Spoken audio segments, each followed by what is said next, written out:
We're here in Grimsby today to meet members of the Niagara Farm Project. They're a new group who are looking to change the way we grow and consume our food. So we're trying to make sure that everybody knows how to grow their own food. We seem to have lost that skill. So Niagara Farm Project's finding all the ways to get these tools into people's hands. Like today at the workshop, we're handing out seeds so that we can all grow as a collective. So we're farming, but we're farming as individuals as well as a group. So from there, of course, we have food, and we're creating a low-cost food program. So people who can't afford to eat the healthier side of food, we're trying to make sure that they still have access to that healthy food. And one of the things you talked about today was the Farm in a Box program. Can you explain to us what that is? Sure. So Farm in a Box is a revenue stream for the organization. So we come and set up a garden in your backyard and show you how to grow vegetables as according to a permaculture method.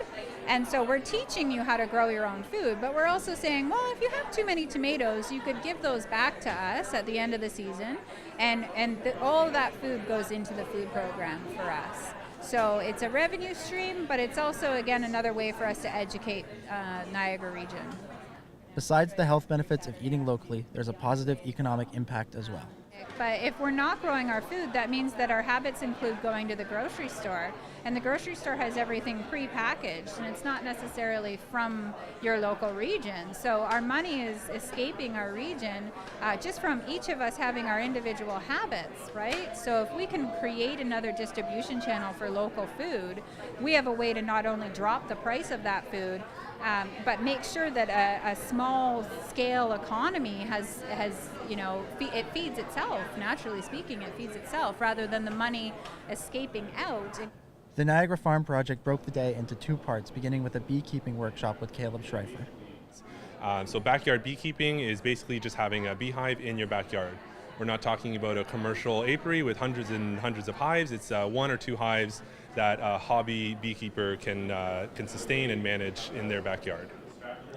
The bee population around the world is in trouble, with 7 species now on the endangered species list. The problem includes Ontario, where the bee population has been in decline since 1986. The hope today is that some of those in attendance will help get the population growing again. Bees are a bioindicator, which means if the population of the native and foreign bees are declining, it means that something is wrong with the environment. Something is wrong with our farming practices. Something is wrong with what we're doing as a species, as a human species. And it's affecting other species that live with us. And so being a bioindicator, the bees are dying. They're losing up to 90% of their population in the last 20 years, which is very, very concerning. And basically, humans are the cause. They're dying because of loss of habitat and commercial pesticides. Or there are several other factors, but these are the main two. And while not everyone can be a beekeeper, Kaleb did have some advice for consumers of honey. The bees eat pollen, which triggers allergies. And so if there's less pollen in your area because there's beekeepers there, you're going to have less allergies. So buy local honey. Do not buy anything that says pasteurized or treated because this is going to be full of other things other than honey. The beekeeping workshop and the seed exchange are just some of the programs that the Niagara Farm Project runs. To find out more about their initiatives, you can visit their website at niagarafarmproject.ca. For The Source in Grimsby, I'm Dominic Jones.